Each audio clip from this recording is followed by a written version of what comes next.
Biochar అనే product మనం తయారు చేస్తున్నాము. దానికి లోకల్గా 5 స్టార్ అనేటువంటి నామీకరణ చేసుకున్నాం.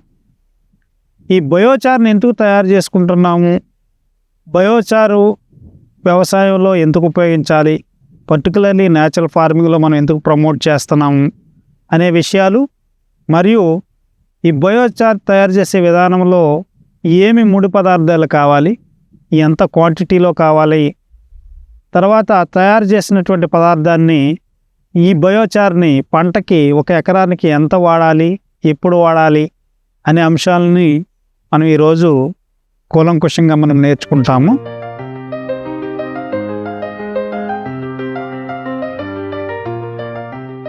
ఈ బయోచార్ తయారు చేసే విధానంలో ఏమి ముడి పదార్థాలు కావాలి, బొగ్గుపొడి మనకు కావాలి. సాధారణంగా ఈ బయోచార్ని ఈ కట్టెల్ని అనాక్సిడైజ్డ్ పద్ధతిలో గొయ్యి తీసి మనం పైన రేకు పెట్టి కింద ఆ గోతిలో మన కట్టెలను కాల్చుకున్నట్లయితే బొగ్గు తయారవుతుంది. ఆ బొగ్గునే మనం బయోచార్ అంటాం. ఈ యొక్క హోటల్స్లో దొరికే వరి పొట్టు ద్వారా వచ్చేటువంటి బొగ్గు రజన్ని మనం బయోచార్ కింద లోకల్గా వాడుకుంటున్నాం. అదే రకంగా పామాయిల్ కంపెనీల్లో పామాయిల్ మట్టల్ని బాయిలర్స్ని మండించడానికి వాడతారు. బాయిలర్సు ఆయిల్ తీసే ఆ యొక్క కర్మాగారంలో అది కూడా పూర్తిగా బొగ్గు అయిపోకుండా రజన్ని పక్కకు తీసేస్తూ ఉంటారు. ఆ రజన్ను కూడా మనం బయోచార్ కింద వాడుతున్నాం. మనం లోకల్గా ఏదైనా ఇటువంటి బయోచార్ ముడి పదార్థాన్ని మనం వాడుకోవచ్చు.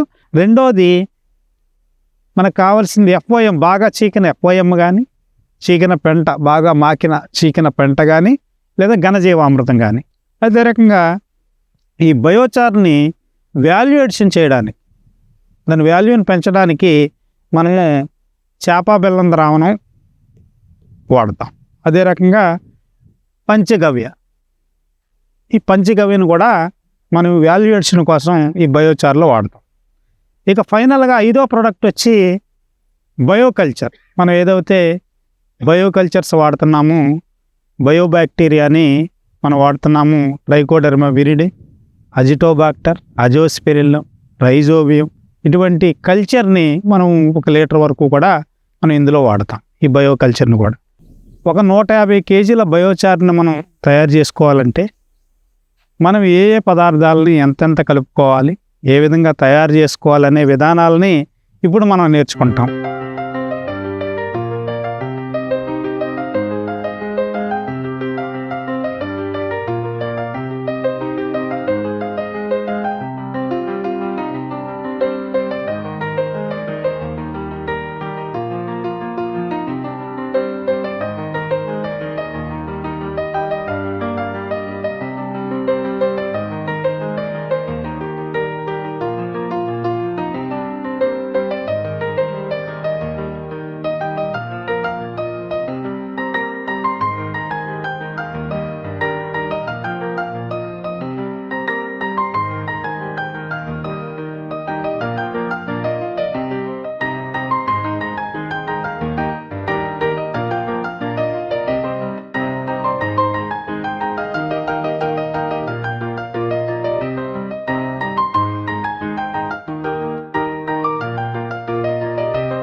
ఇది చాలా వాల్యుబుల్ ప్రొడక్ట్.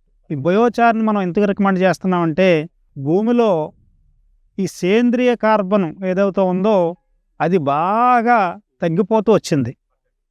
వ్యవసాయ సాగు మొదట్లో ఒక 60 సంవత్సరాలు 50 సంవత్సరాల ముందుకు మనం వెళ్ళినట్టయితే భూమిలో ఈ సేంద్రియ కార్బను 1% ఉండేది. 1% ఉండడం అనేది ఆవశ్యకత, కంపల్సరీగా కావాలి. కానీ ఇప్పుడు 0.2% నుంచి 0.4% మాత్రమే వ్యవసాయ భూముల్లో ఈ సేంద్రియ కార్బన్ ఉంది. ఈ సేంద్రియ కార్బన్ ఎందుకు అవసరం అంటే, భూమిలో సేంద్రియ కార్బన్ ఉంటేనే మైక్రో ఆర్గానిజమ్స్ అనేటువంటివి డెవలప్ అవుతాయి.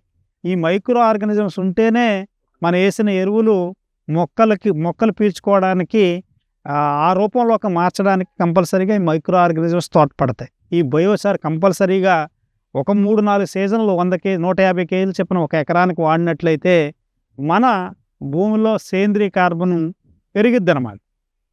చాలా ఆవశ్యకత. భూమిలో సేంద్రీయ కార్బన్ పెంచవలసినటువంటి ఎమర్జెన్సీ అయితే ఇప్పుడు ఉంది. దీన్ని వాడే విధానం ఏంటంటే రికమెండేషను 150 కేజీలు ఒక ఎకరానికి. ముందు మన విత్తనాలు డ్రమ్ పెట్టుకునే పద్ధతిలో అయితే 20 రోజుల నాడు ఒక 75 కేజీలు, 40 రోజుల నాడు ఒక 75 కేజీలు మనం వేసుకోవాలి. అదే ఊడ్చిన పంటలో ఊడ్చిన 15 రోజులకి ఒక 75 కేజీలు, ఊడ్చిన 30 రోజులకు ఒక 75 కేజీలు వాడాలి. అంటే 150 కేజీలు మనం ఒక ఎకరానికి మనం వాడుకోవాలి. ఈ విధంగా బయోచారు దాని యొక్క ప్రాముఖ్యత, కలుపుకునే విధానము, వాడే విధానము అన్నీ కూడా మనం ఈ సెషన్లో మనం నేర్చుకున్నాము. మీరందరూ కూడా మీరు చేస్తూ రైతుల చేత చేయిస్తూ మీ పంటలకు వాడుకుని ఫస్ట్, తర్వాత రైతులకు కూడా తయారు చేసే విధానాన్ని నేర్పి వాళ్ళ చేత కూడా వాడతారని ఆశిస్తున్నాను. థ్యాంక్ యూ అండి.